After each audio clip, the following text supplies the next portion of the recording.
தமிழ்நாட்டு மக்கள் நினைவுக்கு பஹல்காம் அட்டாக் ஏப்ரல் 22 நடந்துச்சு. இந்த பஹல்காம் அட்டாக்ல 26 அப்பாவி இந்தியர்களை சுட்டு குவிச்சாங்க இந்த தீவிரவாதிகள்.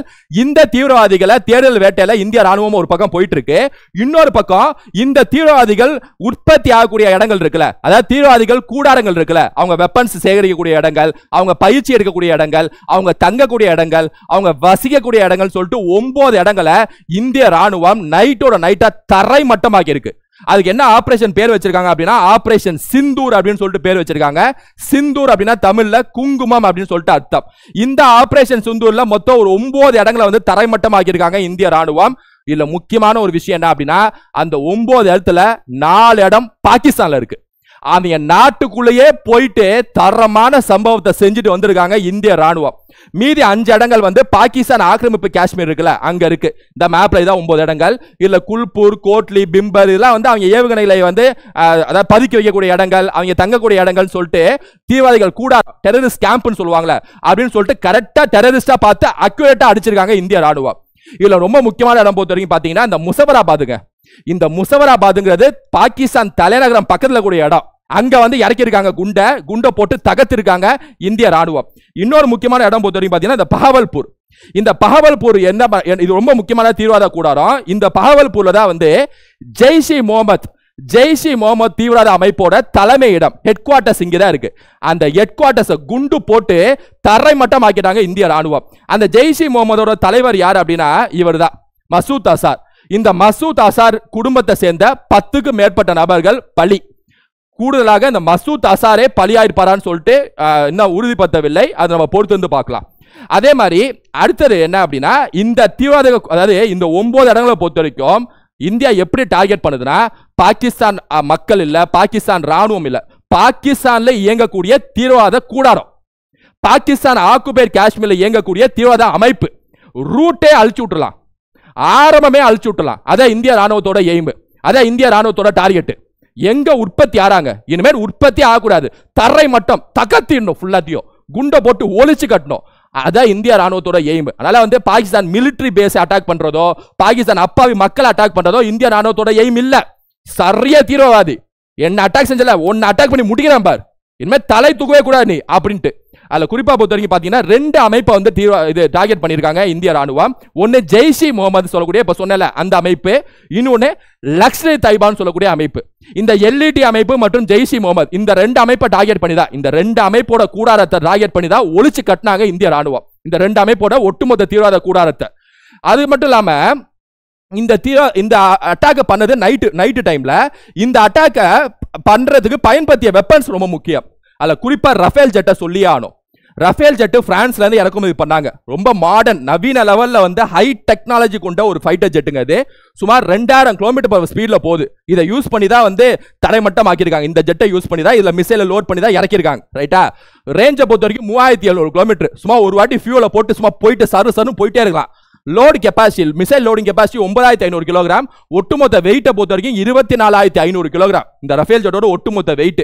ஹைட்டை பொறுத்த வரைக்கும் 5.3 மீட்டர், லென்த்தை பொறுத்த வரைக்கும் 15.3 மீட்டர். ரொம்ப நவீன என்ன சொல்ற ஒரு போர் ராட்சசன்னே சொல்லலாம். இந்த ஜெட்டை வந்து ஒரு போர் ராட்சசன், வார் ராட்சசன்னே சொல்லலாம். ரைட்டா? வார் ஜெயண்ட்னு சொல்லலாம். இந்த ரஃபேல் ஜெட்ல வந்து 2 மிசைலை இறக்கிருக்காங்க. ரைட்டா?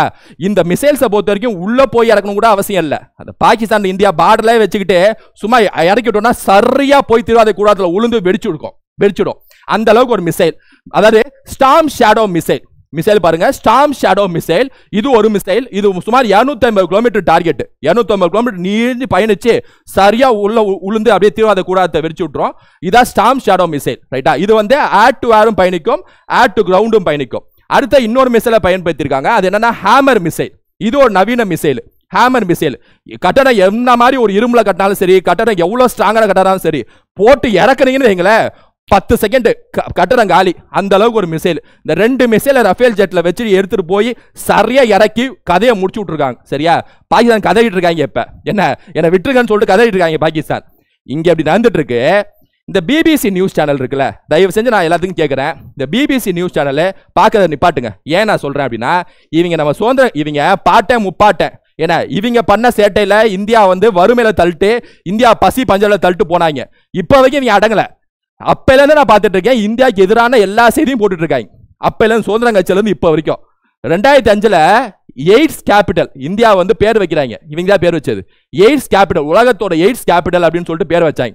டூரிசம் மிகப்பெரிய லெவல்ல அடி வாங்குச்சு இந்தியா அந்த டைம்ல. அந்த அளவுக்கு சேட்டக்காரங்க இந்த பிபிசி நியூஸ். இப்ப என்ன சொல்றாங்க பாருங்களேன்.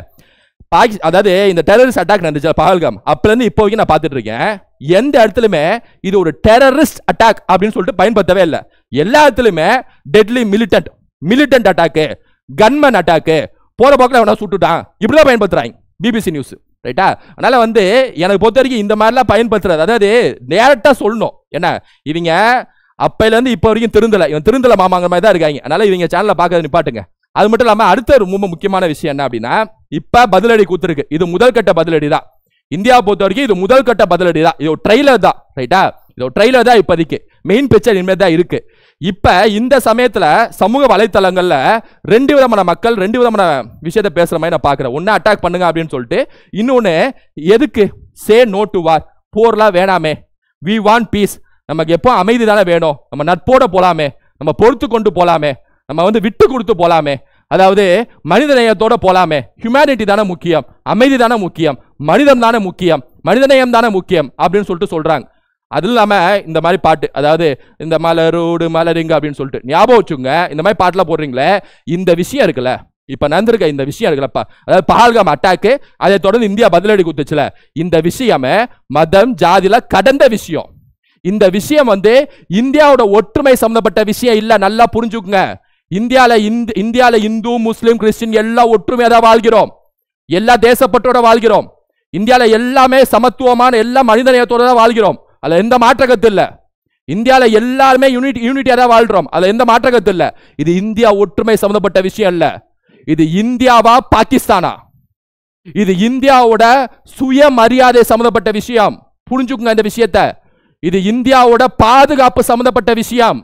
26 பேர் கொல்லப்பட்டிருக்காங்க. 26 பேரோட ஆத்மா சாந்தி சம்பந்தப்பட்ட விஷயம். இது ஒற்றுமை சம்பந்தப்பட்ட விஷயம் இல்ல. எல்லாம் ஒற்றுமை தான் வாழ்றோம், மாற்ற கருத்து இல்ல. இந்த பாகிஸ்தானா இந்தியாவா, அந்த மாதிரியான விஷயம். இன்னொரு படி மேல போய் சொல்லணும்னா, நீங்க வந்து பொறுத்துக்குங்க, ஏன் இந்தியா பொறுத்து கொண்டு போங்க, நட்போட போங்க, பேச்சுவார்த்தை முடிங்க அப்படின்னு நீங்க சொல்றீங்களே, நான் மனித நேயத்தோட இருங்கன்னு சொல்லிட்டு, இந்த மனித நேயத்தோட உண்மை முகத்தை நான் காட்டுறேன் பாருங்க. ரைட்டா? உண்மை நிலவரத்தை நீங்க புரிஞ்சுக்கணும். ஏன்னா ஒரு விஷயத்தை நல்லா உணர்ந்தாதான் உங்களுக்கு வந்து அந்த உணர்ச்சியே வரும். சும்மா இதை செய்தியெல்லாம் பார்க்க முடியாது. சரியா? மனித நேயத்தோட போங்க, பொறுத்து கொண்டு போங்க அப்படின்னா, ஃபர்ஸ்ட் இந்தியான்னு ஒரு நாடு இருக்குல்ல, அது எப்படி இயங்குது, இந்தியாவோட கேரக்டர் என்னங்கிறது புரிஞ்சுட்டேன்னு வைங்களேன், எப்படிலாம் பேச மாட்டீங்க. என்னன்னா நல்லா கவனிங்க. இது வரைக்கும் சுதந்திரம் கட்சியில இருந்து இப்ப வரைக்கும் எல்லா போரு எல்லா அட்டாக்கும் பாகிஸ்தான் தான் தொடங்குச்சு, இந்தியா தொடங்கவே இல்லை. இது நல்லா புரிஞ்சுக்குங்க. இந்த விஷயத்தை நல்லா புரிஞ்சுக்குங்க.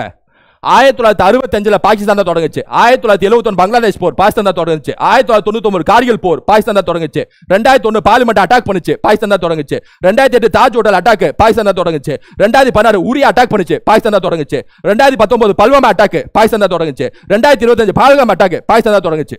எல்லாத்தையுமே பாகிஸ்தான் தான் தொடங்குது, இந்தியா தொடங்கல. இந்தியா நான் உங்களை வந்து அடிக்கிறேன், நான் உங்களை சாவடிக்கிறேன் அப்படின்னு இந்தியா போல. இந்தியா நீங்க சொல்ற மாதிரி மனித நேயம், நீங்க சொல்ற மாதிரி அமைதி, நீங்க சொல்ற மாதிரி நட்பு, அப்படிதான் எல்லா நாடோட இருக்கும், பாகிஸ்தானோட இருக்கும், சைனா கூட இருக்கு. அட்டாக் பண்ண எல்லாமே பாகிஸ்தான் தான் தொடங்கினாங்க. இது நல்ல மைண்ட் செட் மைண்ட்ல ஏத்திருங்க, இந்த நல்ல மைண்ட்ல ஏத்திருங்க. அதனால நான் என்ன சொல்றேன் அப்படின்னா, நம்ம நாட்டுக்கு ஒரு பிரச்சனைனா நம்ம ராணுவம், அதாவது இந்த விஷயத்தை நீங்க எப்படி பார்க்கணும்னா, ஒட்டுமொத்த தேசம், இந்த தேசத்துக்கு ஒரு பிரச்சனை வருது, அந்த தேசத்துக்காக நான் நிக்கிறேன், அவ்வளவுதான். இந்த தேசத்துக்காக நான் கை கொடுக்கணும், அவ்வளவுதான். 26 அப்பாவி மக்கள் என்ன பாவம் பண்ணாங்க? 26 அப்பாவி மக்கள் என்ன பாவம் பண்ணாங்க? அவங்க பாட்டுக்கு ஒரு டூர் வந்தது பாவமா? சுற்றுலா வந்தது ஒரு பாவமா? சுற்றுலா வந்ததுக்காகவே அவங்க சாவ பண்ணுமா, கொல்ல பண்ணுமா? அப்படி யோசிங்க, நம்ம குடும்பம் மாதிரி யோசிங்க. ஸோ அதனால நான் சில பேர் மக்காசி எல்லாருமே வந்து அட்டாக் பண்ணுங்க, அதாவது இதுக்கு தக்க பதிலடி கொடுக்கணும்காக பதிலடி கொடுத்துருக்காங்க. இன்னும் அந்த தீவிரவாதிகள், அந்த சுட்டுக்கொண்ட தீவிரவாதிகள் தேடுதல் வேட்டையில் இறங்கியிருக்காங்க, அது ஒரு பக்கம் போயிட்டு இருக்கு. இன்னொரு பக்கம் தீவிரவாதிகள் கூடாரமா இருக்கக்கூடிய, அதாவது உற்பத்தி ஆகக்கூடிய இடங்களை தரைமட்டமாக்கியிருக்காங்க, இது ஒரு பக்கம் போயிட்டு இருக்கு. அதனால நம்ம வந்து இந்திய ராணுவத்துக்கு ஒரு மிகப்பெரிய செல்யூட் வைக்கணும். It's biggest salute to Indian army. இது எல்லாருமே வைக்கணும் இந்த நடவடிக்கைக்கு. இது முதல் கட்ட நடவடிக்கை, இன்னும் போயிட்டே இருக்கும்.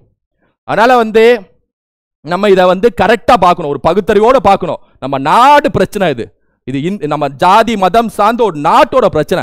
நாடு தான் முக்கியம்னு நிக்கிறோம். இந்தியா தான் முக்கியம்னு நிக்கணும். இந்தியா ஜெயிக்கணும்.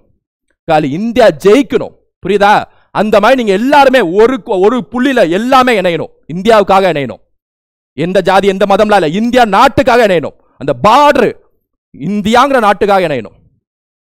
சோ இன்னொரு வீடியோல சந்திக்கிறேன். ஜெய் ஹிந்த்.